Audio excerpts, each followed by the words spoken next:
Hello dear students, welcome to the business studies class. What we are studying today? Today we are going to understand the second type of organizational structure, that is divisional structure. ಸಂಘಟನೆಯ ರಚನೆಯಲ್ಲಿ ಇನ್ನೊಂದು ಪ್ರಮುಖವಾದಂತಹ ರಚನೆ ವಿಭಾಗೀಯ ರಚನೆಯನ್ನು ಇವತ್ತು ನಾವು ಏನ್ ಮಾಡೋದಿವಿ ಲೆಕ್ಕದಲ್ಲಿ ತಿಳ್ಕೊಳ್ಳೋದಿವಿ. ಸೊ ಸ್ಟಾರ್ಟ್ ಮಾಡ್ಬಿಡೋಣ ನೋಡಿ. ಎಲ್ಲರಿಗೂ ಮೊದಲಿಂದು ಅರ್ಥವನ್ನು ತಿಳ್ಕೊಳ್ಳೋಣ.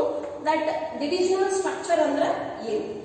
The large organizations with diversified activities have reorganized themselves towards a divisional structure. Grouping of activities on the basis of product is known as divisional structure of organization. Okay, see what they are telling very clearly. They are telling that they are grouping the activities on the basis of the product. So normally where do you find such huge divisions where multiple product lines are being prepared? Okay, please understand this.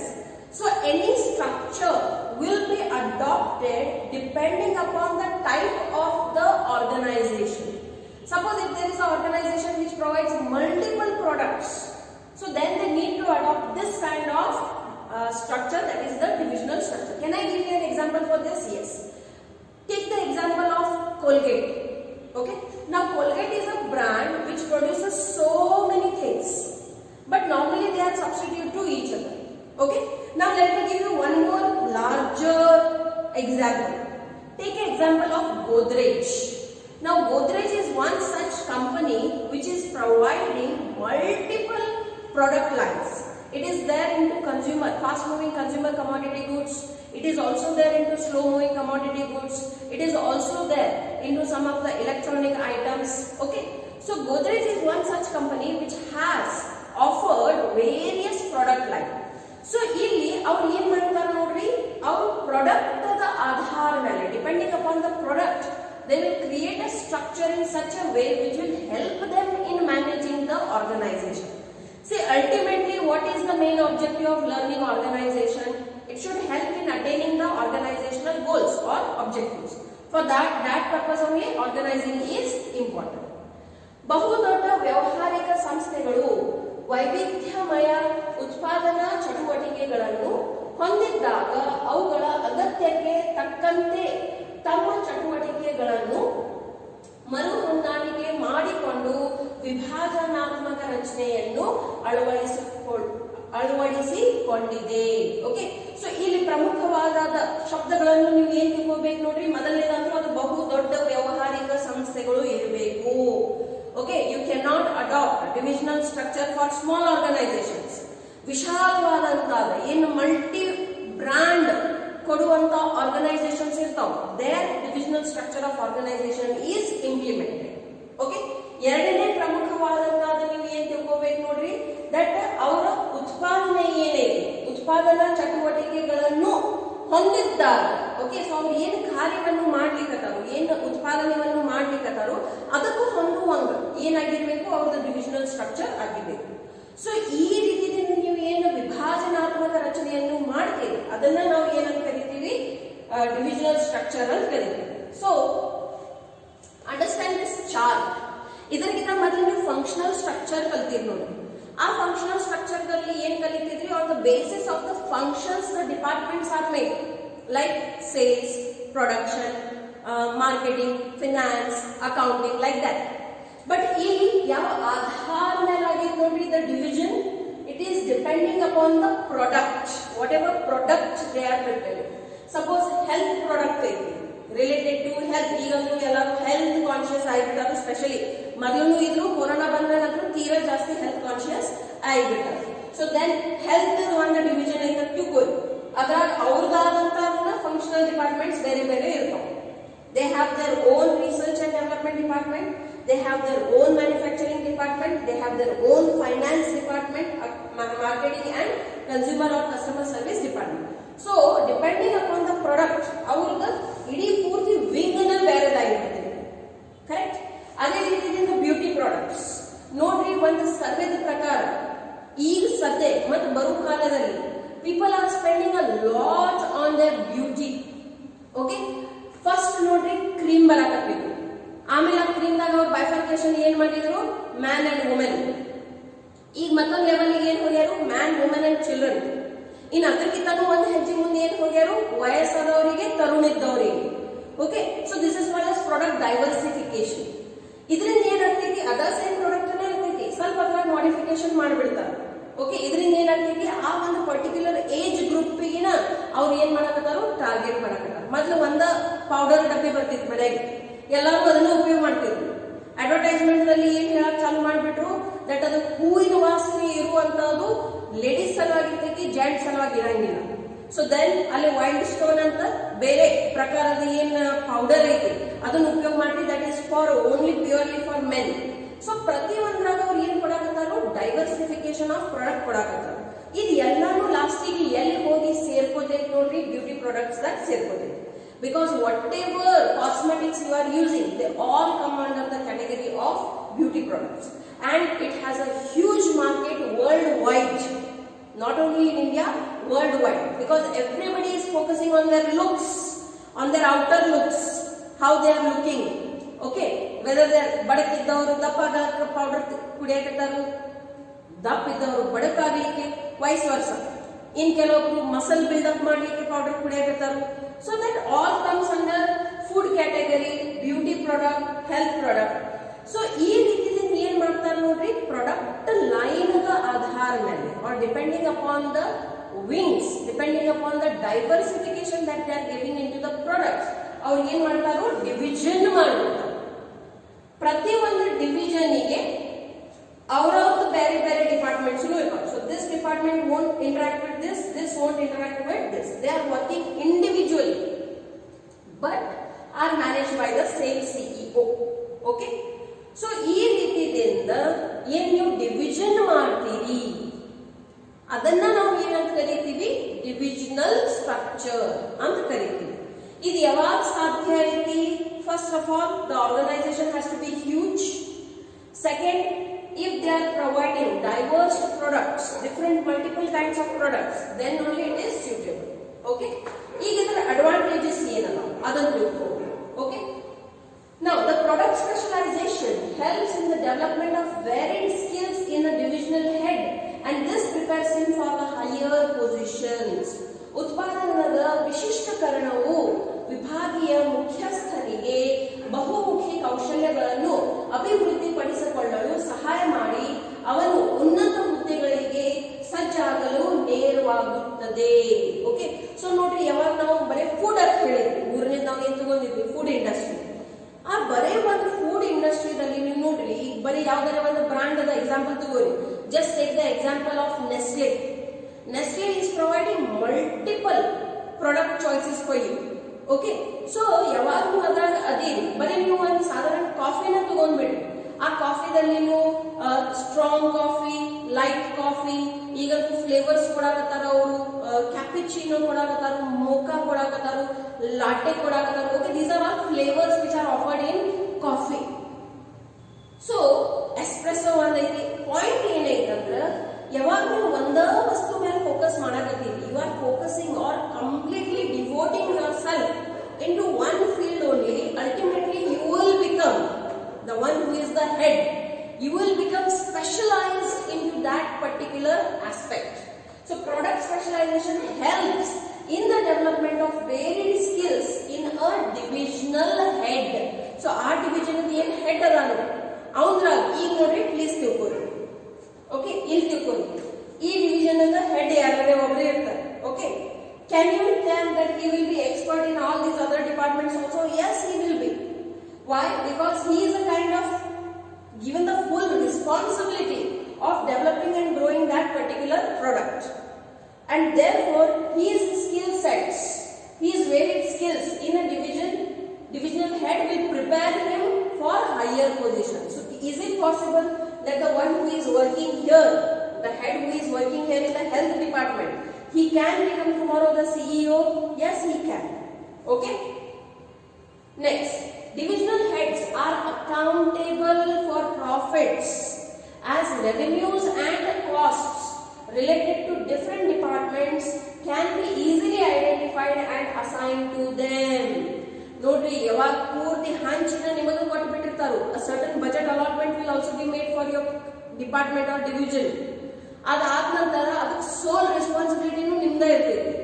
If there are profits, you will be given rewards, incentives, promotions. What if there are no profits? Then you might lose your job also. Okay. So therefore, divisional heads are accountable. Accountable ಅಂದ್ರೆ ಏನು? ಉತ್ತರದಾಯಿ. ಉತ್ಪನ್ನಗಳಿಗೆ ಸಂಬಂಧಿಸಿದ ಚಟುವಟಿಕೆಗಳು ಪುನರಾವರ್ತನೆಯಾಗಬಹುದಾದ್ದರಿಂದ ಇದು ವೆಚ್ಚಗಳನ್ನು ಹೆಚ್ಚಳಿಕೆ ದಾರಿ ಮಾಡಿಕೊಡುತ್ತದೆ. Okay. So therefore, point ಏನಿದೆ ನೋಡ್ರಿ, that when the complete department is given to you, its revenues and its expenses, revenue means what? Sales. Okay, its revenues, expenses and the income and the profit at the end, whatever is coming, ಅದು totally accountable ಯಾರಿರ್ತಾರೋ ಆ divisional head ಅನ್ನ accountable ಇರ್ತಾರೆ. Now it promotes flexibility and initiative. ಇದು ನಮ್ಯತೆ ಮತ್ತು ಮುಂತೊಡಗುವಿಕೆಗಳನ್ನು ಪ್ರೋತ್ಸಾಹಿಸುತ್ತದೆ. Flexibility ಹೆಂಗ್ ಹೇಳ್ರಿ? Okay, how you can say that it will give flexibility? Because once the divisional head has gathered the experience of one particular segment, he will be able to deliver in a far better way in other department also. Suppose of the transfer ಆಗಿಬಿಟ್ಟಿದೆ within the departments only.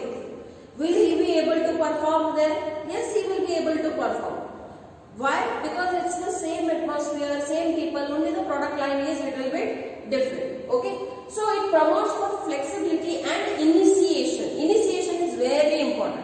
ನೀವು ಎಷ್ಟು innovative ಇರ್ತೀರಿ plus initiative ಮಾಡ್ತೀರಿ. Innovative ಅಂದ್ರೆ ಏನು ನೋಡ್ರಿ? ಹೊಸ ಹೊಸ ಐಡಿಯಾಸ್ಗಳನ್ನು ವಿಚಾರ ಮಾಡೋದು. ಇನಿಷಿಯೇಟಿವ್ ಅಂದ್ರೆ ಏನು? ಆ ಐಡಿಯಾಸ್ಗೆ ಮುಂದೆ ಬಂದು ನಾ ಮಾಡ್ತೀನಿ, ನನಗೆ ಜವಾಬ್ದಾರಿ ಕೊಡ್ರಿ ಅಂತ ತಗೋದು. That is called initiation. So it provides initiation also and it leads for innovation also due to the flexibility. Okay. Then it facilitates expansion and growth. ಇದು ವಿಸ್ತರಣೆ ಮತ್ತು ಬೆಳವಣಿಗೆಯನ್ನು ಸುಗಮಗೊಳಿಸುತ್ತದೆ. ಈಗ ನೋಡ್ರಿ, ಯಾವಾಗ ನೀವು ಒಂದು ಕಂಪ್ಲೀಟ್ ಡಿಪಾರ್ಟ್ಮೆಂಟ್ ಅಂತ ಹೆಡ್ ಅದೇ ಟೋಟಲಿ ಎಲ್ಲಾನು ನಿಮ್ ಕೈಯಾಗನೇ ಇದೆ. ಫೈನಾನ್ಸ್ ನಿಮ್ದು, ಮಾರ್ಕೆಟಿಂಗ್ ನಿಮ್ದು, ಪ್ರೊಡಕ್ಷನ್ ನಿಮ್ದು, research and develop, everything is yours for your particular division. And you have the freedom to take the decisions according to your own knowledge, experience. Ultimately ಏನಾಗ್ತೈತಿ? ನಿಮ್ ಕಡೆ ಎಕ್ಸ್ಪಾನ್ಷನ್ ಅಂಡ್ ಗ್ರೋತ್ ಆಗ್ತೈತಿ. Of course ನಿಮ್ಗೆ ಅದಕ್ಕೆ ಸಂಬಂಧಪಟ್ಟಿದ knowledge ಮತ್ತು ಬೇಕಾಗಿರುವಂತ ಕೌಶಲ್ಯತೆ ಬೇಕು. ಅದೆಲ್ಲಾನು ನಿಮ್ ಕಡೆ ಐತಿ. ನಿಮ್ ಕಡೆ ಮ್ಯಾನೇಜ್ಮೆಂಟ್ ಸಪೋರ್ಟ್ ಐತಿ. ನಿಮ್ ಕಡೆ ಬೇಕಾಗಿರುವಂತ ರಿಸೋರ್ಸಸ್ ಅದಾವು. ಇದೆಲ್ಲಾನು ನಿಮ್ ಕಡೆ ಇತ್ತಂದ್ರೆ it has to lead to the expansion and growth. Okay. So due to the divisional structures you will see that some of the divisions will grow more than the other divisions, and that is what is required. Okay. Normally ಏನಾಗ್ತದೆ ನೋಡ್ರಿ, ಎಲ್ಲಾನು ಯಾವಾಗ mix up ಮಾಡ್ಬಿಡ್ತೀರಿ. Please understand, ನಾ ಏನ್ ಹೇಳಾಕತ್ತೀನಿ. ಯಾವಾಗ ಎಲ್ಲಾನು mix up ಮಾಡ್ಬಿಡ್ತೀರಿ, ಒಂದು department ಬಹಳ ಚಲೋ ಕೆಲಸ ಮಾಡಾಕತ್ತೆ, ಬಟ್ ಇನ್ನೊಂದು ಡಿಪಾರ್ಟ್ಮೆಂಟ್ ಲಾಸ್ ನಲ್ಲಿ ಹೊಂಟೈತಂದ್ರ that the loss will bring the profit of the another department low. Let me give you an example. Example ತಗೋರಿ. ಹಿಂಗ್ ತಗೋರಿ, that ಒಂದು ಎಲೆಕ್ಟ್ರಾನಿಕ್ ಶೋರೂಮ್ ಐತಿ. ಕರೆಕ್ಟ್? ಆ ಎಲೆಕ್ಟ್ರಾನಿಕ್ ಶೋರೂಮ್ ನಲ್ಲಿ ಅವ್ರು ಏನೇನ್ ಮಾರಾಕತ್ತಾರು? ರೇಡಿಯೋ ಮಾರಾಕತ್ತಾರು, ಆಮೇಲೆ ಮ್ಯೂಸಿಕ್ ಸಿಸ್ಟಮ್ ಮಾರಾಕತ್ತಾರು, ಆದ ನಂತರ ಸ್ಮಾರ್ಟ್ ಫೋನ್ಸ್ ಮಾರಾಕತ್ತಾರು. Okay, please understand. I have given deliberately radios, music systems and smart phones. Okay, according to your normal knowledge, what will be sold more? Of course, mobiles will be sold more. Why? Because people are using them a lot. Music system sell ಆಗ್ತಾವು, reasonably ಅದು sales ಆಗ್ತೈತಿ. Okay, car ನಲ್ಲಿ ಬೇಕಾಗಿರ್ತಾವ, ಮನೆಗೆ ಕೆಲವೊಬ್ಬರಿಗೆ like ಆಗ್ತೈತಿ music system ಇಡೋದು. What do you think? Radio sell ಆಗ್ತಾವ ಈಗಿನ ಕಾಲದಲ್ಲಿ? ನೋ, ಬೇಕಾಗಿನೂ ಇಲ್ಲ. ಯಾಕಂದ್ರೆ ಮ್ಯೂಸಿಕ್ ಸಿಸ್ಟಮ್ ದಲ್ಲಿ ರೇಡಿಯೋ ಫ್ರೀಕ್ವೆನ್ಸಿ ಆಪ್ಷನ್ ಇರ್ತೈತಿ, ಮೊಬೈಲ್ ನಲ್ಲಿನೂ ಅದ್ರದ್ದು ಆಪ್ಷನ್ ಇರ್ತೈತಿ. If you are living in a metro city, ಕೆಲವೊಬ್ಬರಿಗೆ ಇನ್ನೂ ರೇಡಿಯೋ ಕೇಳುವುದು, FM ಅನ್ನು ಕೇಳುವುದು ಲೈಕ್ ಆಗ್ತೈತಿ. ಸೊ ಅದ್ರ ಸಲುವಾಗಿ ನೀವು ಸ್ಪೆಷಲಿ ರೇಡಿಯೋ ಸೆಟ್ ಅನ್ನು ಖರೀದಿ ಮಾಡ್ತೀರಿ? ನೋ. ಸೊ ಯಾವಾಗ ನೀವು ಅಕೌಂಟಿಂಗ್ ಮಾಡ್ತೀರಿ, ನಿಮಗೆ ಏನ್ ಕಾಣ್ತೈತಿ? ದಟ್ ಇದೇನ್ ರೇಡಿಯೋ ಡಿಪಾರ್ಟ್ಮೆಂಟ್ ಐತಿ, ಅದು complete loss ದಾಗಿ.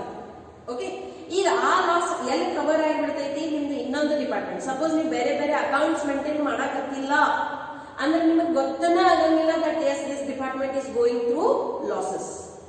So the divisional structure is always beneficial where you have multiple products or product lines. Okay, ಇದರಿಂದ ಏನಾಗ್ತೈತೆ ಅಂದ್ರೆ ಯಾವುದು ಗ್ರೋ ಆಗಕತ್ತೈತೆ ಅದನ್ನ ನೀವು ಇನ್ನೂ ಬೆಳೆಸಬಹುದು, ಮತ್ತೆ ಯಾವುದು ಗ್ರೋ ಆಗಕತ್ತಿಲ್ಲ ಮುಂದೆ ಸಾಧ್ಯತೆನೂ ಇಲ್ಲ ಅದನ್ನ ಬಂದ್ ಮಾಡಿ ಡಿಸ್ಕಷನ್ ಮಾಡಿ ಡಿಸಿಷನ್ ತಗೋಬಹುದು. Like Telegram is one important example. Government ಏನ್ ಮಾಡೈತಿ, ಈಗ ಟೆಲಿಗ್ರಾಮ್ ಸರ್ವಿಸಸ್ ಬಂದ್ ಮಾಡ್ಬಿಟ್ಟು. ಮೊದ್ಲಿನ ಕಾಲದಲ್ಲಿ ಇವತ್ತಿಂದ 50 ವರ್ಷ ಮೊದಲು ಟೆಲಿಗ್ರಾಮ್ ಬಹಳ ಮಹತ್ವತೆ ಇತ್ತು. 50 ಯಾಕೆ 20 ವರ್ಷ ಮೊದಲು ಅದರ ಮಹತ್ವತೆ ಬಾಳ ಇತ್ತು. ಓಕೆ, ವೇರ್ ಏನಾರ ಎಮರ್ಜೆನ್ಸಿ ಇದ್ದಾಗ ಟೆಲಿಗ್ರಾಮ್ ಕಳಿಸ್ತೀವಿ. ಈಗ ಮೊಬೈಲ್ ನಿಂದ ಫೋನ್ ನಾವು ವಿದಿನ್ ಸೆಕೆಂಡ್ಸ್ ಹಚ್ಚಿ ಏನೇ ಎಮರ್ಜೆನ್ಸಿ ನ್ಯೂಸ್ ಇತ್ತಂದ್ರೆ ಕೊಟ್ಬಿಡ್ತೀವಿ. So there was no need of telegram, ಬಂದ್ ಮಾಡ್ಬಿಟ್ಟು ಗವರ್ಮೆಂಟ್ ಅದನ್ನ. ಸೊ ಇದು ಯಾವಾಗ ಸಹಾಯ ಆಗ್ತೈತಿ, when you have divided it into divisions. Okay, so ಇದು ವಿಸ್ತರಣೆ ಮತ್ತು ಬೆಳವಣಿಗೆಯನ್ನು ಸುಗಮಗೊಳಿಸುತ್ತವೆ. ಓಕೆ, ಇಷ್ಟೆಲ್ಲ ಅಡ್ವಾಂಟೇಜಸ್ ಇದ್ರೂ even divisional structure also has certain disadvantages. Now what are these? First, conflict may arise among different divisions with reference to allocation of fund. Notary, one mark between manushyan swabhav, behavior, it is always going to change. ಇವತ್ತು ಇವ್ರು ಚಲೋ ಅದಾರ ಅಂದ್ರೆ ನಾಡು ಚಲೋ ಇರ್ತಾವ ಅಂತ ಇರಂಗಿಲ್ಲ. ನಿನ್ನೆ ಕೆಟ್ಟ ಇದ್ರಂದ್ರೆ ಇವತ್ತು ಕೆಟ್ಟಾಗಿರ್ತಾವ ಹಂಗೂ ಇರಂಗಿಲ್ಲ. So it's very natural. See whether it may be your home or work place, emotions will always attack. Okay, and that's why maturity is needed. But then to sometimes ಎಷ್ಟೇ ಮೆಚೂರ್ಡ್ ಇದ್ರೂ ಸಮಸ್ಯೆ ಬರ್ತಾವು. For example, the conflict may arise among different divisions with reference to allocation of fund. ಈಗ ನಾನು ನಿಮಗೆ ಮೊದಲೇ ಹೇಳಿ that one division ಏನ್ ಮಾಡ್ತಾರೆ, ಪೂರ್ತಿ ಫಂಡ್ ಅಲಾಕೇಟ್ಮೆಂಟ್ ಅನ್ನ ಮಾಡ್ಬಿಡ್ತಾರೆ. ಇದಿಷ್ಟು ಅಮೌಂಟ್ ನಿಮ್ ಸಲುವಾಗಿ, ಅದ್ರಿಂದ ನೀವು ಏನ್ ಡೆವಲಪ್ ಮಾಡ್ತೀರಿ, ಹೆಂಗ್ ಮಾಡ್ತೀರಿ, ಟೋಟಲಿ ನಿಮಗೆ ಫ್ರೀಡಮ್ ಕೊಟ್ಟಿರಿ. ಬಟ್ ಏನ್ ಬೇಕು, ಗುಡ್ ವಿಲ್ ಮೇಂಟೈನ್ ಮಾಡ್ಕೋಬೇಕು, ಕಂಪನಿದ ಏನ್ ಇಮೇಜ್ ಐತಿ ಮಾರ್ಕೆಟ್ ನಲ್ಲಿ ಅದನ್ನ ಮೇಂಟೈನ್ ಮಾಡ್ಕೋಬೇಕು. ಸೆಕೆಂಡ್, ಪ್ರಾಫಿಟ್ಸ್ ಆಗಿ. That's what any CEO will ask for. There should be increase in name and fame along with the profit margin. Okay. So ಯಾವಾಗ ಒಂದು ಡಿಪಾರ್ಟ್ಮೆಂಟ್ ಗೆ ಬಹಳ ದುಡ್ಡು ಕೊಟ್ಬಿಡ್ತಾವೆ, ಮತ್ತೊಂದು ಡಿಪಾರ್ಟ್ಮೆಂಟ್ ಗೆ ದುಡ್ಡನ್ನ ಕೊಡಂಗಿಲ್ಲ, ಸಿಟ್ಟು ಬರ್ತೈತಿ ಮತ್ತೊಂದು ಡಿಪಾರ್ಟ್ಮೆಂಟ್ ಅವರಿಗೆ. ಎಸ್, ಸ್ವಾಭಾವಿಕ ಐತಿ, ಬರತೈತಿ. ಸೊ ಇದರಿಂದ ಏನಾಗ್ತೈತಿ, ಅವ್ರವ್ರ ನಡು ಕೋಆರ್ಡಿನೇಷನ್, ಸಮನ್ವಯತೆ ಇರಂಗಿಲ್ಲ. ಯಾಕಂದ್ರೆ ಅಲ್ಲಿ ದ್ವೇಷ ಭಾವನೆ ಬಂದ್ಬಿಡ್ತೈತಿ, ಈರ್ಷ್ಯ ಭಾವನೆ ಬಂದ್ಬಿಡ್ತೈತಿ. ಅವ್ರಿಗೇನ ಬಹಳ ಪ್ರಮೋಟ್ ಮಾಡ್ತಾರ, ನಮ್ ಕಡೆ ಲಕ್ಷಣ ಕೊಡಂಗಿಲ್ಲ. ಅವ್ರಿಗೇನ ಇಷ್ಟು ದುಡ್ಡು ಕೊಡ್ತಾರ, ನಮಗೆ ಇಷ್ಟು ದುಡ್ಡು ಅಲೋಕೇಟ್ ಆಗ್ತದ್ರೆ ನಾವು ಎಷ್ಟು ರಿಸರ್ಚ್ ಮಾಡಿ ತೋರಿಸ್ತೀವಿ ಹೇಳಿ ನೋಡೋರು. ಓಕೆ, ಸೊ ಈ ರೀತಿಯಿಂದ ಏನಾಗಬಹುದು, ಸಮಸ್ಯೆ ಉಂಟಾಗಬಹುದು. ಹಣಕಾಸಿನ ಹಂಚಿಕೆಗೆ ಸಂಬಂಧಿಸಿದಂತೆ ವಿಭಾಗಗಳ ನಡುವೆ ಸಂಘರ್ಷವು ಉದ್ಭವಿಸಬಹುದು. ಈ ಸಂಘರ್ಷಗಳನ್ನು ಕಂಟ್ರೋಲ್ ಮಾಡಕ್ ಯಾವ ದಾರಿ ಇಲ್ಲ. ಬಿಕಾಸ್ ಪ್ರಾಕ್ಟಿಕಲಿನೂ ಯಾವ ಡಿಪಾರ್ಟ್ಮೆಂಟ್ ಚಲೋ ಕೆಲಸ ಮಾಡಕತ್ತೈತಿ, ನೀವು ಅದಕ್ಕನ್ನ ಫಂಡ್ ಅಲೋಕೇಟ್ ಮಾಡಬೇಕು. ಯಾವ ಡಿಪಾರ್ಟ್ಮೆಂಟ್ ಚಲೋ ಮಾಡಕತ್ತಿಲ್ಲ, ನೀವು ಅವರಿಗೆ ಈಕ್ವಲಿ ಫಂಡ್ ಅಲೋಕೇಟ್ ಮಾಡಕ್ಕೂ ಆಗಂಗಿಲ್ಲ. Practically also it's not possible. So therefore you need to make them understand. ನಿಮಗೂ ನಾವು ಫಂಡ್ ಅಲೋಕೇಟ್ ಮಾಡ್ತೀವಿ, but then you need to come up with innovative and initiative ideas. Then we can think of equal allotment of funds. It may lead to increase in cost. ಈಗ ನೋಡ್ರಿ, see this diagram. Each and every department has a research and development department. ನಿಮಗೆ ಅನಿಸ್ತೈತಿ that ಇಷ್ಟಕ್ಕೊಂದು research and development department ಅದ ಅವಶ್ಯಕತೆ ಇರ್ತೈತಿ? No, not necessary. ಎಲ್ಲರಿಗೂ ಕೂಡಿಸಿ ಒಂದ ರಿಸರ್ಚ್ ಅಂಡ್ ಡೆವಲಪ್ಮೆಂಟ್ ಡಿಪಾರ್ಟ್ಮೆಂಟ್ ಮಾಡಿದ್ರು ನಡೀತೈತಿ. ಬಟ್ ಯಾಕಂದ್ರೆ ಅವರಿಗೆ ಅವ್ರವ್ರದನ್ನ ಸಪರೇಟ್ ಎಲ್ಲ ಬೇಕಾಗಿರ್ತೈತಿ. ಇದರಿಂದ ಏನಾಗ್ತೈತಿ ನೋಡ್ರಿ, it will lead to increase in the cost. ಇದರಿಂದ ಏನಾಗ್ತೈತಿ, ಖರ್ಚುಗಳು ಜಾಸ್ತಿ ಆಗ್ತವೆ. ಯಾಕಂದ್ರೆ ರಿಪಿಟೇಟಿವ್ ಡಿಪಾರ್ಟ್ಮೆಂಟ್ಸ್ ಅಥವಾ ರಿಪಿಟೇಟಿವ್ ಐಟಮ್ಸ್ ಬರ್ತಿರ್ತವೆ. ಇದು ವೆಚ್ಚಗಳ ಹೆಚ್ಚಳಕ್ಕೆ ದಾರಿ ಮಾಡಿಕೊಡುತ್ತದೆ. Okay, it provides managers with authority to supervise all activities related to a particular division. Is it a bad point? Yes. How? ನೋಡ್ರಿ, ಯಾವಾಗ ಒಂದು ವ್ಯಕ್ತಿ ಕೈಯಾಗನ ಎಲ್ಲ ಇರ್ತೈತಿ. ಓಕೆ, ಮತ್ತೆ ಅವ್ರಿಗೆ ಫ್ರೀ ಹ್ಯಾಂಡಲ್ ಇರ್ತೈತಿ, ಫಂಡ್ ಅಲೋಕೇಟೂ ಚಲೋ ಆಗಿರ್ತೈತಿ. ಅವ್ರದಾಗ ಏನ್ ಬಂದ್ಬಿಡ್ತೈತಿ, ನ್ಯಾಚುರಲಿ ಒಂದು ಈಗೋ ಬಂದ್ಬಿಡ್ತೈತಿ. ಓಕೆ, ಅಂಡ್ ಸಮ್ ಟೈಮ್ಸ್ ಆ ಈಗೋ ಏನಾಗ್ತೈತಿ ಅಂದ್ರ ಮ್ಯಾನೇಜ್ಮೆಂಟ್ ಅಥವಾ ಏನು ಆರ್ಗನೈಸೇಷನಲ್ ಗೋಲ್ಸ್ ಇರ್ತಾವ, ಏನು ಆಬ್ಜೆಕ್ಟಿವ್ಸ್ ಇರ್ತಾವ, ಅದನ್ನು ಅವ್ರು ಓವರ್ಕಮ್ ಅಥವಾ ಸೈಡ್ ಲೈನ್ ಮಾಡಿಬಿಡ್ತಾರೆ. They will be self centred. ಅವ್ರದ ಡಿವಿಷನ್, ಅವ್ರದ ಪ್ರಾಡಕ್ಟ್, ಅವ್ರದ ಏನ್ ಡಿಪಾರ್ಟ್ಮೆಂಟ್ ಐತಿ ಬರೀ ಅದ್ರ ಮೇಲಿನ ಫೋಕಸ್ ಮಾಡ್ತಾರೆ. ಸೊ ಹಿಂಗ್ ಯಾವಾಗ ಆಗಿಬಿಡ್ತೈತಿ ಮತ್ತೆ ಆಗೋ ಚಾನ್ಸಸ್ ಇರ್ತಾವ. Why it will happen? Because that manager is given the supreme authority of his whole department, his whole product line, and then at some point he will think that okay, I am the only one who can manage this and nobody else can do it. Okay, and when that things come like that, it will collide with the organizational objectives, which is not good for any organization.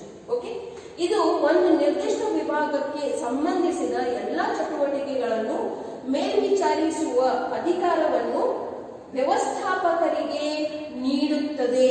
So ಇದೇನಾಗುತ್ತೆ ನೋಡ್ರಿ, centralised ಆಗುತ್ತೆ. Centralised ಅಂದ್ರೆ ಏನು? All powers in one hand. So ಯಾವಾಗ all powers in one hand ಆಗಿಬಿಡ್ತೈತಿ, the communication channel also becomes little bit rough. We cannot give suggestions, we cannot give feedback. ಯಾಕಂದ್ರೆ ಮುಂದಿನ ವ್ಯಕ್ತಿ ಕೇಳಾಕನೇ ready ಇಲ್ಲ. a kind of attitude ಬಂದ್ಬಿಡ್ತೈತಿ, I am right. Okay, so ಯಾವಾಗ attitude ಬಂದ್ಬಿಡ್ತೈತಿ, ultimately ಇದರಿಂದ ಯಾರಿಗೆ ಹಾನಿ ಆಗ್ತೈತಿ? ಇಡೀ ಆರ್ಗನೈಸೇಷನ್ಗೆ, ಸಂಸ್ಥೆಗೆ ಹಾನಿ ಆಗ್ತೈತಿ. Okay, and that's the disadvantage of divisional structure. Okay, now let us understand where this divisional structure is suitable. ಎಲ್ಲೆಲ್ಲಿದು ಅನುಕೂಲ ಅಥವಾ ಸೂಕ್ತ ಆಗ್ತೈತಿ. An organization which is involved in production of different line of products. Okay, just now I gave you example. Godrej is one such, Colgate is there. Okay, many other that kind of. Reliance is always there. Any new example to Reliance and Tata, Birla also. Okay, Reliance, Tata, Birla. But ಬರೀ ಅವ್ರದೇ ಹೆಸರು ಕೊಟ್ಟರೆ ನಿಮಗೆ ಏನು ಅನಿಸ್ಬಿಡ್ತಿದೆ, madam ಈಗ ಬೇರೆ ಯಾವ example ಗೊತ್ತಿಲ್ಲ ಅಂತ. ಓಕೆ, ಬಟ್ ನಾರ್ಮಲಿ ನೀವು ಯಾವಾಗ ಬಿಸ್ನೆಸ್ ಸ್ಟಡಿ ಮಾಡಾಕತ್ತೀರಿ, ಇವು ಮೂರಂತೂ ಹಿಡ್ಕೊಂಡ ನಡೀರಿ, ಅವ್ರು ಎಲ್ಲದ್ರಾಗ ಅದ. ಅಂಬಾನೀಸ್, ಟಾಟಾಸ್, ಬಿರ್ಲಾಸ್ ಅಂಡ್ ನಾವು Adani is also come.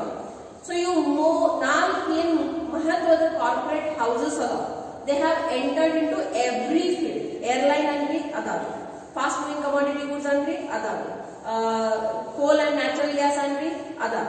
Okay, infrastructure ಅನ್ರಿ ಅದಾವ, ಅಂದ್ರೆ ರೋಡ್ಸ್ ಅಂಡ್ ಡ್ಯಾಮ್ಸ್ ಕನ್ಸ್ಟ್ರಕ್ಷನ್ ಅದಾವ. Okay, so they are providing multiple product lines. So where that kind of multiple product lines are there, their divisional structure is suitable. Okay, organization needs product specialization. ಈಗ ಯಾವ product ಐತಿ ಅದರಲ್ಲಿ ಅವರು ಉತ್ಕೃಷ್ಟ ಆಗೋದಿತ್ತಂದ್ರ again divisional structure ಏನಾಗಿರ್ತೈತಿ important ಆಗಿದೆ. ಯಾಕಂದ್ರೆ ಯಾವಾಗ general ಇರ್ತೈತಿ ನೋಡ್ರಿ, ಎಲ್ಲಾರ ಮೇಲೆ ಲಕ್ಷ್ಯ ಕೊಡಕ್ ಆಗಂಗಿಲ್ಲ.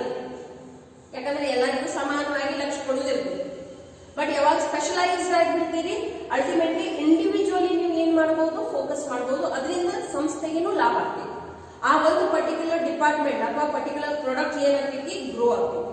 ನೋಡ್ರಿ, ನೆಸ್ಲೆದಾಗ ಬಹಳಷ್ಟು ಬೇರೆ ಬೇರೆ ಪ್ರಕಾರದ ಪ್ರಾಡಕ್ಟ್ಸ್ ಅದಾವ. ಓಕೆ, ಅದ್ರೊಳಗಿನ 2 minute ಮ್ಯಾಗಿ ನೂಡಲ್ಸ್ ಒಂದೇ. ಈಗ 2 minute ಮ್ಯಾಗಿ ನೂಡಲ್ಸ್ ಎಷ್ಟು ಫೇಮಸ್ ಅದಾವ ಅಂದ್ರ, ಬರೀ ಒಂದು ನೂಡಲ್ 2 minute ನೂಡಲ್ ಅನ್ನ ಬಹಳ ವ್ಯಾಪಾರ ಮಾಡ್ತೈತಿ as compared to its other brands. Like tomato sauce ತಗೊಂಡ್ಬಿಟ್ಟು, ನಾರ್ಮಲಿ ಮ್ಯಾಗಿ ಜೊತೆಯಲ್ಲಿ ಸಾಸ್ ಎಲ್ಲರೂ ತಗೋತಾರೆ. ಓಕೆ, ಆ ಸಾಸ್ ಅಷ್ಟು ಸೇಲ್ಸ್ ಇಲ್ಲ ಎಷ್ಟಾದ್ರೆ ನೂಡಲ್ಸ್ ಐತಿ. ಸೊ ಡಿವಿಷನಲ್ ಮಾಡೋದ್ರಿಂದ ಅದು ಯಾವ್ದು ಪ್ರಾಡಕ್ಟ್ ಬೆಳೆಯಕತ್ತೈತಿ ಅದನ್ನ ಇನ್ನಷ್ಟು ಬೆಳೆಸಕ್ ಏನ್ ಮಾಡ್ತೈತಿ, ಪ್ರೋತ್ಸಾಹ ಕೊಡ್ತೈತಿ. ಯಾವ್ದಿನ್ನೂ ಬೆಳೆಯಕತ್ತಿಲ್ಲ ಅದನ್ನು ಪ್ರೋತ್ಸಾಹ ಮಾಡತೈತಿ. ಯಾಕಂದ್ರೆ ಅದಕ್ಕೆ ಬೇರೆ ಬೇರೆ ಪ್ಯಾರಾಮೀಟರ್ಸ್ ಬಹಳ ಇರ್ತಾವ. They will have many reasons why a product is not growing. But the one which is growing, you should give the opportunity for it to grow, and then the divisional structure is suitable. Then, organization plans to produce more line of products in future.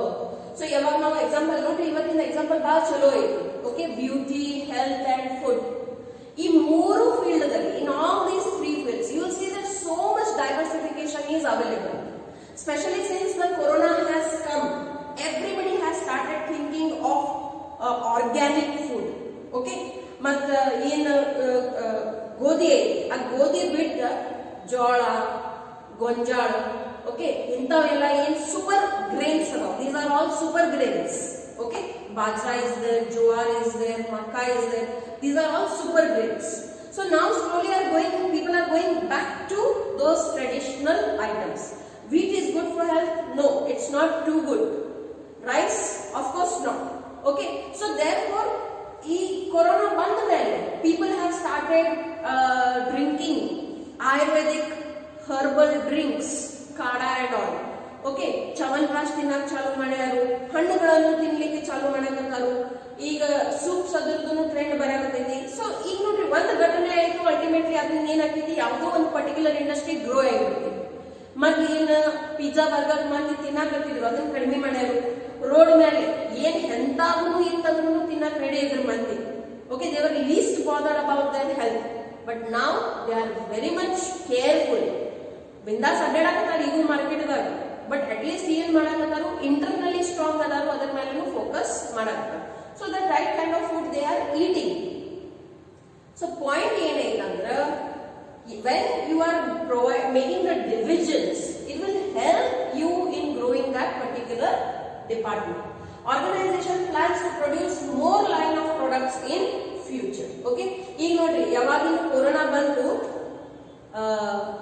ಅರ್ಶಿನ ಏನಿದೆ, ಅರ್ಶಿನ ಪುಡಿ ಅದ್ರ demand ಬಹಳ ಜಾಸ್ತಿ ಇದೆ.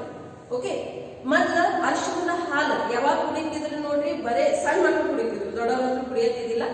Okay, ಯಾವಾಗ ನೆಗಡಿ ಅಥವಾ ಜ್ವರ ಬಂತು ಅವಾಗ ಕುಡಿತಿದ್ರು. ಅಂಡ್ ನಾವ್ everybody is drinking it. Not only that, branded products are also coming, like turmeric latte is being served in the western countries. Now ಏನು ಅರ್ಶಿನ ಹಾಲು ಕುಡಿತೀವಿ ಇಲ್ಲಿ, ಫಾರಿನ್ ಕಂಟ್ರೀಸ್ ಅಲ್ಲಿ ಬೇಕಾದ್ರೆ ಗೂಗಲ್ ಮಾಡಿ ನೋಡಿ, ಟರ್ಮರಿಕ್ ಲಾಟೆ ಅಂತ. ಓಕೆ, ಯಾವ ರೀತಿಯಿಂದ ಮೊಕ್ಕೋ ಲಾಟೆ ಇರ್ತೈತಿ, ಯಾಕೆ ಕಾಫಿ ಲವರ್ಸ್ ಅದಾರು ಅವ್ರಿಗೆ ಗೊತ್ತಾಗ್ತೈತಿ ಇವೆಲ್ಲ ಫ್ಲೇವರ್ಸ್.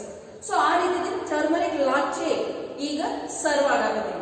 ಸೊ ಇದೇನಾಯ್ತು, ಒಂದು ಹೊಸ ಪ್ರಾಡಕ್ಟ್ ಲೈನ್ ಬರ್ತೈತಿ, ನಮ್ಮಲ್ಲಿನೂ ಬರ್ತೈತಿ. ಹೆಂಗ್ ಪಿಜ್ಜಾ ಬರ್ಗರ್ ಬಂದ್ಬಿಟ್ಟಾವ್, ಹಂಗ ಟರ್ಮರಿಕ್ ಲಾಟೆನೂ ಬರ್ತೈತಿ. ಅವಾಗ ಮನೆಗೆ ಅಜ್ಜಿ ಅಥವಾ ಮಮ್ಮಿ ಇರ್ತಾರ, ಅವ್ರೇನ ಅರ್ಶನದ ಹಾಲನ ಐತಿ. ಓಕೆ, ಬಟ್ ನಾವು ಅದಕ್ಕೆ 200-400 ರೂಪಾಯಿ ಕೊಟ್ಟು ಡ್ರಿಂಕ್ ಮಾಡ್ತೀವಿ. ವಾಯ್, ಹೆಸರು ಒಂದು ಏನೋ ವಿಚಿತ್ರ ಕೊಟ್ಬಿಟ್ಟಾರಲ್ಲ, ಲಾಟೆ ಅಂತ. ಓಕೆ, ಸೊ ಅದೆಲ್ಲ ಏನದಾವ ನೋಡ್ರಿ, ಕನ್ಸ್ಯೂಮರಿಗೆ ಅಟ್ರಾಕ್ಟ್ ಮಾಡುವಂತ ಟ್ರಿಕ್ಸ್ ಅದ. Now this is a very important 4 marks question ಎಕ್ಸಾಮ್ದಲ್ಲಿ ಕೇಳ್ತಾರು. ಕಂಪೇರ್ ಮಾಡ್ರಿ. Okay, you have to compare the functional structure and divisional structure. The same question may come for 8 marks also, it may come for 4 marks also. 4 marks ಸಲುವಾಗಿ ಬಂದೈತಿ, 4 points ಬರೀರಿ. 8 marks ಸಲುವಾಗಿ ಕೊಟ್ಟಾರು, ಇಲ್ಲಿ ಎಷ್ಟು points ಬಂದಿದ್ದೋ ಎಲ್ಲ ಪಾಯಿಂಟ್ಸ್ ಬರೀರಿ. Okay, let us start comparing. Compare ಮಾಡಕ್ ಹೇಳಾರು, ಕಂಪೇರ್ ಮಾಡಕ್ ಸ್ಟಾರ್ಟ್ ಮಾಡಿ. ಎಲ್ಲರಿಗಿಂತ ಮೊದಲೇನಂದ್ರು formation. Okay, first I will explain it into English and later on I will explain it into Kannada. Okay, first of all, formation. The formation is based on functions. Now each and every organization will have the basic functions of purchase, sales, marketing, accounting, finance. Okay, so on the basis of the functions, the functional structure will be made. When we speak about divisional structure, the formation is based on the product lines and is supported by the functions. Okay, so first you will bifurcate on the basis of the products, and then each product will have its own functions. Now specialization. What does the functional structure specialize into? It specializes into the functions only. That how perfectly the sales work can be done, how accurately the finance or accounting job can be done. So it focuses on the specialization of functions only. Whereas here, the complete concentration is on the development and the promotion of the product. Whatever new product or product line is being launched, on that only the complete focus is devoted. Let us speak about the managerial development. In functional structure, it is difficult for a manager to grow, as each functional manager has to report to the top manager. Means what? He is focusing only on one thing. If he is into accounts department, he knows only accountancy. He doesn't know anything about the other department, and therefore for him to develop his managerial skill set is little bit difficult. But it is easier for the one who is into the divisional structure, because ultimately he has the power or responsibility to focus on all the functions of his division. So it becomes can be promoted for the higher post. Here it's not that easier to get promoted for the higher post.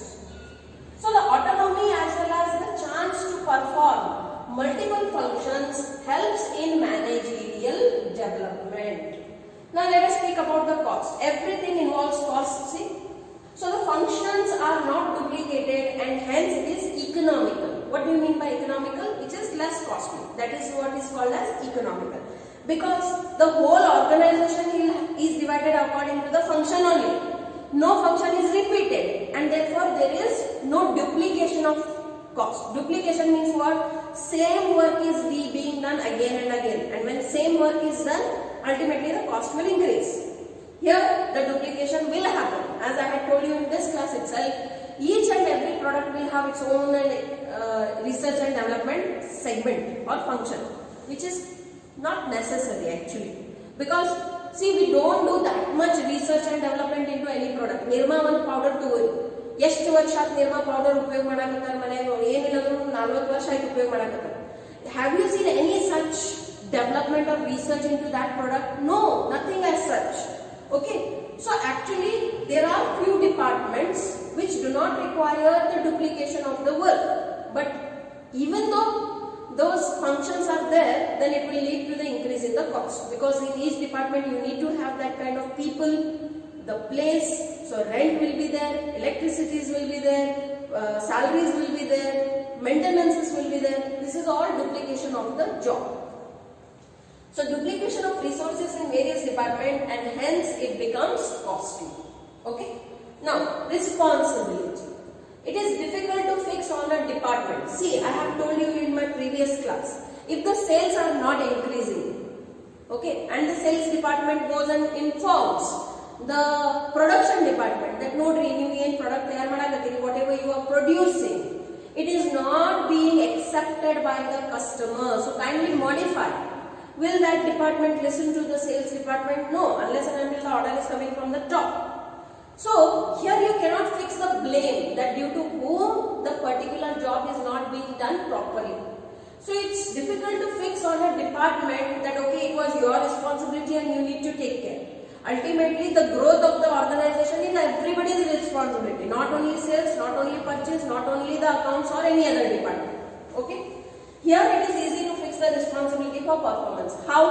See, a certain budget will be allocated to them, whole freedom will be given to them, a particular set of people will be given, and then they will be asked to perform, and then if they fail to perform, they are responsible and accountable for that particular situation. Now, coordination. It is difficult for a multi-product company to get the coordination if it is structured on the basis of function. Functional ಆಧಾರ ಮೇಲೆ ಯಾವುದೇ multi-product company ಐತಂದ್ರೆ ಅವ್ರ ನಡುವೆ coordination ತರುವುದು ಸಾಧ್ಯ ಇಲ್ಲ. Whereas it becomes easy because all functions related to a particular product are integrated in one department only. Understanding? Suppose, what example we have taken in divisional structure, for that same product line, food, health and whatever the another one point was there, if it is not divided according to division, it is only according to the function, would it have been possible for them to perform in a better way? No. Okay, so this is suitable only for the small organization, and that is suitable when it is a huge multi-product organization. Okay. Now let us understand the same in Kannada. Okay. ಕಾರ್ಯಾತ್ಮಕ ಮತ್ತು ವಿಭಾಗೀಯ ರಚನೆಯ ಹೋಲಿಕೆಯ ನೋಟ. ಏನು ಹೇಳ್ತಾರೆ ನೋಡಿ, ಇದರ ಸ್ಥಾಪನೆ ಯಾವಾಗಲೂ, ಇದರ ಸ್ಥಾಪನೆಯು ಕಾರ್ಯಗಳ ಮೇಲೆ ಆಧರಿಸಿದೆ. ಅವ್ರು ಏನೇನು ಕಾರ್ಯಗಳನ್ನು ಮಾಡ್ತಾರೆ, ಉತ್ಪಾದನೆ ಆಯ್ತು, ಮಾರಾಟ ಆಯ್ತು, ಲೆಕ್ಕ ಶಾಸ್ತ್ರ ಆಯ್ತು, ಹಣಕಾಸಿನ ವಿಭಾಗ ಆಯ್ತು, ಅದರ ಆಧಾರದ ಮೇಲೆ. ಓಕೆ, ಇದರ ಸ್ಥಾಪನೆಯು ಉತ್ಪನ್ನನ ಶ್ರೇಣಿಗಳ ಮೇಲೆ ಆಧರಿಸಿದೆ ಮತ್ತು ಕಾರ್ಯಗಳಿಂದ ಬೆಂಬಲಿಸಲ್ಪಟ್ಟಿದೆ. ಓಕೆ, ವೈಶಿಷ್ಟ್ಯತೆ, ಕಾರ್ಯಾತ್ಮಕ ವೈಶಿಷ್ಟ್ಯತೆ ಬರ್ತೈತಿ, ಇದರಲ್ಲಿ ಉತ್ಪಾದನಾ ವೈಶಿಷ್ಟ್ಯತೆ ಬರ್ತೈತಿ. ಇಲ್ಲಿ ಅವರು ಮಾತ್ರ ಕಾರ್ಯಗಳ ಮೇಲೆ ಅಷ್ಟೇ ಫೋಕಸ್ ಮಾಡೋರು, ಮತ್ತು ಇಲ್ಲಿ ಅವ್ರದ್ದೇನು ಉತ್ಪಾದನೆ ಐತಿ, ಅವ್ರದ್ದೇನು ವಸ್ತು ಐತಿ, ಸರಕು ಐತಿ, ಅದ್ರ ಮೇಲೆ ಅವ್ರು ಏನ್ ಮಾಡ್ತಾರೋ ಫೋಕಸ್ ಮಾಡ್ತಾರೆ. ನಿರ್ವಹಣಾ ಅಭಿವೃದ್ಧಿ, ಓಕೆ, ಇದು ಪ್ರತಿಯೊಬ್ಬರ ಕಾರ್ಯಾತ್ಮಕವಾಗಿರುತ್ತದೆ. ಇದು ಸ್ವಾಯತ್ತವಾದ ಹಾಗೂ ಅನೇಕ ಕಾರ್ಯಗಳನ್ನು ಮಾಡುವ ಅವಕಾಶಗಳು ಸಹಾಯ ಮಾಡುವುದರಿಂದ ನಿರ್ವಹಣಾ ಅಭಿವೃದ್ಧಿಯು ಸುಲಭವಾಗುತ್ತದೆ. ಓಕೆ, ನೆಕ್ಸ್ಟ್ ವೆಚ್ಚ, ಕಾರ್ಯಗಳು ಪುನರಾವರ್ತಿ ಆಗುವುದಿಲ್ಲವಾದುದರಿಂದ ಇದು ಏನಾಗ್ತೈತಿ, ಮಿತಿ ವ್ಯಯ ಆಗ್ತೈತಿ. ಯಾಕಂದ್ರೆ ನೀವು ಬರೀ ಅವೇ ಕಾರ್ಯಗಳನ್ನು ರಿಪೀಟ್ ಮಾಡಂಗಿಲ್ಲ. ಸೊ ಯಾವಾಗ ನೀವು ಅದನ್ನು ರಿಪೀಟ್ ಮಾಡಂಗಿಲ್ಲ, ಅಲ್ಟಿಮೇಟ್ಲಿ ಏನಾಗ್ತೈತಿ, ನಿಮ್ ವೆಚ್ಚ ಕಡಿಮೆ ಆಗಿರ್ತೈತಿ. ಬಟ್ ಇಲ್ಲಿ ಪ್ರತಿಯೊಂದು ವಿಭಾಗದಲ್ಲಿ ಪ್ರತಿಯೊಂದು ಕಾರ್ಯ ಇರುವುದರಿಂದ ಅದೇನಾಗಿರ್ತೈತಿ, ಕೆಲವೊಂದ್ಸತಿ ಪುನರಾವರ್ತನೆ ಆಗುವುದರಿಂದ ಅದರಿಂದ ಏನಾಗ್ತೈತಿ, ವೆಚ್ಚ ಹೆಚ್ಚಾಗುತ್ತದೆ. ಜವಾಬ್ದಾರಿ ಯಾರ ಮೇಲೆ? ಸೊ ಇಲ್ಲಿ ಯಾವ ಜವಾಬ್ದಾರಿ ಅದ್ರ ನೋಡ್ರಿ, ಆ ಒಂದು ಪ್ಲಾನಿಂಗ್ ಅದನ್ನ ಸಕ್ಸಸ್ ಮಾಡುವುದು. ವಿಭಾಗವೊಂದಕ್ಕೆ ಜವಾಬ್ದಾರಿ ನಿಗದಿಪಡಿಸುವುದು ಕಷ್ಟ. ಸೊ ಇಲ್ಲಿ ಯಾವುದೇ ಒಂದು ವಿಭಾಗಕ್ಕೆ ನೀವ ಕಾರಣದಿರಿ, ನಿಮ್ಮಿಂದಾಗಿಲ್ಲ, ನೀವು ಲಕ್ಷ ಕೊಟ್ಟಿಲ್ಲ ಅಂತ ಹೇಳಿಕೆ ಆಗುವಂಗಿಲ್ಲ. ಸೊ ಅಲ್ಲಿ ನೀವು ಜವಾಬ್ದಾರಿ ಒಂದು ಕಟ್ಟುನಿಟ್ಟಾಗಿ ಇವರಿದ ಐತಿ ಹಂಗೆ ಹೇಳಲಿಕ್ಕೆ ಆಗಲ್ಲ. ಕಾರ್ಯನಿರ್ವಹಣೆಗೆ ಜವಾಬ್ದಾರಿ ನಿಗದಿಪಡಿಸುವುದು ಸುಲಭ. ಯಾಕಂದ್ರೆ ಇಲ್ಲಿ ಇವರಿಗೆ ನೀವು ಅವ್ರಿಗೊಂದು ಪರ್ಟಿಕ್ಯುಲರ್ ಅಲಾಟ್ಮೆಂಟ್ ಮಾಡಿರ್ತೀರಿ ಫಂಡ್ಸ್, ಮತ್ತು ಅವರಿಗೆ ನಾವು ಫುಲ್ ಫ್ರೀ ಹ್ಯಾಂಡ್ ಕೊಟ್ಟಿರ್ತೀರಿ, ಫ್ರೀಡಮ್ ಕೊಟ್ಟಿರ್ತೀರಿ, ಎಲ್ಲಾ ರೀತಿಯಿಂದ ಸ್ವಾತಂತ್ರ್ಯತೆ ಇರ್ತೈತಿ ಅವ್ರ ಕೆಲಸವನ್ನು ನಿರ್ವಹಿಸಲಿಕ್ಕೆ. ಎಲ್ಲ ಕೊಟ್ಟ ಮೇಲೂ ಅವರಿಂದ ಕೆಲಸ ಆಗಿಲ್ಲ ಅಂದ್ರೆ ಅಲ್ಟಿಮೇಟ್ಲಿ ಅವರು ಅದಕ್ಕೆ ಏನಿರ್ತಾರೋ ಉತ್ತರದಾಯಿ ಇರ್ತಾರೆ. ಲಾಸ್ಟಿಗೆ ಸಂನವ್ಯತೆ, ಬಹು ಉತ್ಪನ್ನಗಳ ಕಂಪನಿಗಳಲ್ಲಿ ಇದು ಕಠಿಣ ಇರ್ತೈತಿ. ಓಕೆ, ಎಲ್ಲಿ ಒಂದೇ ಪ್ರಕಾರದ ಪ್ರಾಡಕ್ಟ್ ತಯಾರಾಗ್ತೈತಿ ಅಲ್ಲಿ ಇದು ಸುಲಭ ಐತಿ. ಬಟ್ ಎಲ್ಲಿ ಬಹು ಉತ್ಪನ್ನಗಳು ಇರ್ತಾವು ಅಲ್ಲಿ ಸಂನವ್ಯತೆ ಇರುವುದು, ಕಾರ್ಯಾತ್ಮಕ ರಚನೆಯಲ್ಲಿ ಕಠಿಣ.